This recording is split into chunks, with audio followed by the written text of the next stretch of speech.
Henyard says she is endorsing a new board, but not announcing who they are just yet. Instead, promising to name them later this month. Henyard is under investigation by the FBI. You're using public funds for something that taxpayer dollars shouldn't. A whole town was shook to its core by the kind of news. Federal agents today arrested Tiffany Henyard, the self-described super mayor who serves as both the mayor of Dalton and the supervisor of Thornton Township. The FBI's investigation eventually reached a climax following months, if not years, of accusations, contentious board meetings, and bold public moves. It was a sudden and unexpected turn. Following Henyard's arrest, the community is in shock, with her enemies feeling justified and her supporters rushing to mount a defense. Dalton Mayor Tiffany Henyard is mounting a re-election bid. Henyard made the announcement in a post on...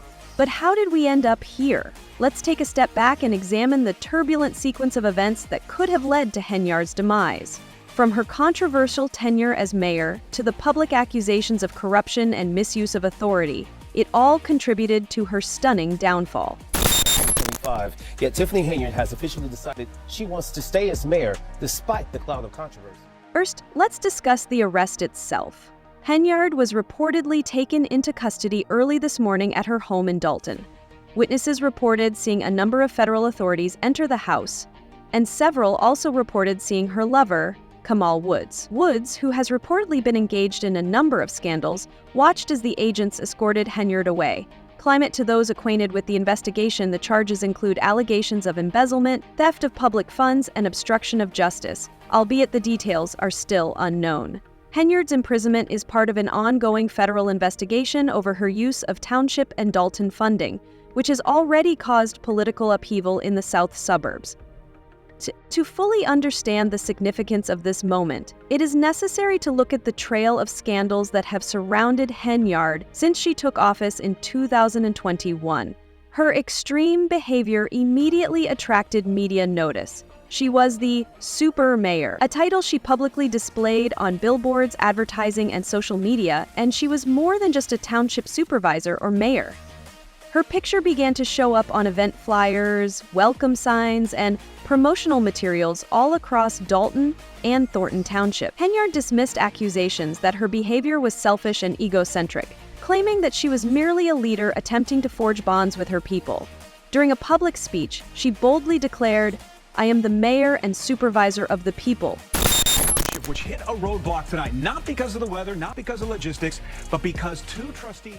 Behind the glitzy facade, though, was a troubling pattern of alleged financial mismanagement. Rumors of questionable spending surfaced early on in Henyard's job, including claims of extravagant credit card purchases for anything from expensive furniture to luxurious trips. Henyard allegedly charged village accounts $43,000 for a single day's worth of Amazon orders, which was one of the more shocking revelations. Then there was the infamous skating rink, a $2 million building that seemed to operate only during Henyard events and that, according to some locals, was built without the necessary permissions. Critics accused her of using public monies to finance vanity projects, while her supporters defended her, saying she was merely working to improve the community. Tiffany Henyard from filing a vacancy on the board. So what is going on and why? But spending wasn't the only issue. Concerns over Henyard's leadership style were present from the start. She frequently clashed with the Dalton Village Board of Trustees during her presidency. Trustees accused Henyard of abusing her position of authority, and Henyard responded with accusations of sabotage, and meetings sometimes devolved into shouting matches. "You all should be ashamed of yourselves," she exclaimed, as she hurriedly left a particularly heated meeting after being jeered by both trustees and citizens. A leader under siege, battling not only her critics but also what seemed to be the whole political establishment, was depicted in such episodes. In addition to boardrooms, she also displayed an angry demeanor on social media and in public places. In Facebook live streams, Henyard frequently called out her critics by name, accusing them of undermining her leadership because they were jealous or harbored personal grievances. She referred to her detractors as enemies of progress in one particularly harsh show and vowed to expose them all. It only fueled the fires when it was claimed that Henyard had begun to sour connections with key allies inside her own government. Eventually, several former supporters, including trustees who had previously backed her efforts, accused her of consolidating power at the expense of transparency and collaboration. Henyard's former staffer, Carmen Carlisle, who later became an outspoken opponent, claimed that Henyard regularly broke the rules to further her personal goal. She doesn't ask anyone for guidance, Carlisle recently said in an interview. It's her way or the highway. These internal disputes caused Henyard to become even more isolated and created a hostile and dysfunctional environment that further distanced her from the board members. As emotions increased, so did the charges against Henyard. The trustees claimed she was evading board approval for critical decisions, including the appointment of key executives. One of the most controversial decisions was the appointment of Ronald Burge as Dalton's police chief. Burge was accused of not fulfilling the job criteria and of having a state certification that was no longer valid at the time. Burge was eventually allowed to serve in an interim capacity by a judge, but trustees argued that Henyard's unilateral appointment of Burge was illegal. Burge appointment only served to widen the gulf between Henyard and the trustees. One trustee referred to her actions as a blatant disregard for proper protocol. There were then accusations of intimidation, and many residents and business owners came forward to talk about how Henyard's government singled them out. One business owner said that his company was shut down when he refused to give to Henyard's campaign. Another said that Henyard used the Dalton Police Department as her personal police squad to persecute critics and opponents. Even her old aide, Carmen Carlisle, turned against her, calling Henyard a whistleblower and accusing her of running the township like it was her own personal territory. Carlisle's betrayal was especially heartbreaking because she had formerly been one of Henyard's closest allies. The claims pertaining to Henyard's handling of township monies were perhaps the most shocking. Trustees claimed she was withholding financial information and forging checks to evade board approval. Henyard allegedly transferred money between accounts to hide deficits for unapproved projects, according to a former trustee, who referred to the situation as a shell game. The township's debt, which was once believed to be in the millions, was shown to be a healthy surplus.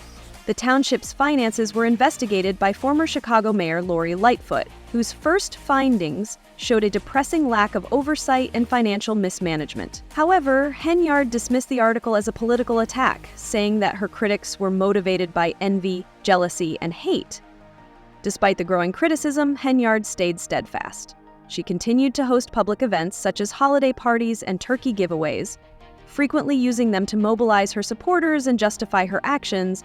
In one particularly notable Facebook Live broadcast, she referred to her critics as judges and promised to defend herself against the accusations. "I will come for everyone when I sue them. Because I'm coming, I'm coming, for slandering my name and character in this plot to destroy Tiffany Henyard," she declared. The nearly hour-long movie highlighted Henyard's feisty demeanor and her unwavering will to clear her name. While Henyard was busy defending herself on social media, the FBI was quietly building its case. Federal officials reportedly started their probe earlier this year, interviewing witnesses and gathering financial records from Dalton and Thornton Township. In addition to investigating allegations of money laundering and public fund theft, investigators also looked into Henyard's political and charitable committee. One of Henyard's closest friends was arrested early this year, which was a significant turning point and raised the possibility that he may have agreed to cooperate with authorities in return for leniency. Henyard's arrest sparked swift and divisive reactions from the community. While some supporters expressed amazement and incredulity, others said that Henyard was singled out by the FBI because she was a young black woman in a position of power. One said, "This is just another instance of the system attempting to overthrow a powerful black leader." Critics, however, viewed the arrest as a long overdue admission of guilt. She has been running this town like her own little empire for years. According to a longtime resident of Dalton, it's about time someone held her accountable. What effects will Henyard's arrest have on the future of Dalton and Thornton Township? The political atmosphere in the south suburbs will surely shift significantly now that the mayor is incarcerated in federal prison. While some trustees and citizens are calling for new leadership, others are concerned that the scandal may harm the community's reputation for good. "We must restore integrity and trust to our local government," said one trustee. "We should all take note of this. As the dust settles, one thing is certain. The tale of Tiffany Henyard is far from over. Her arrest marks the beginning of a long and complex judicial battle. Will she deny the charges and attempt a political comeback, or is her controversial career coming to an end? What do we learn from her rise and fall? Share your thoughts with us. Do you believe Henyard's arrest was justified, or do you believe she is being unfairly singled out? What does this mean for the future of Thornton Township and Dalton? For more updates on this developing topic, please subscribe and feel free to share your comments in the space provided below. Until the next time, remain informed and involved.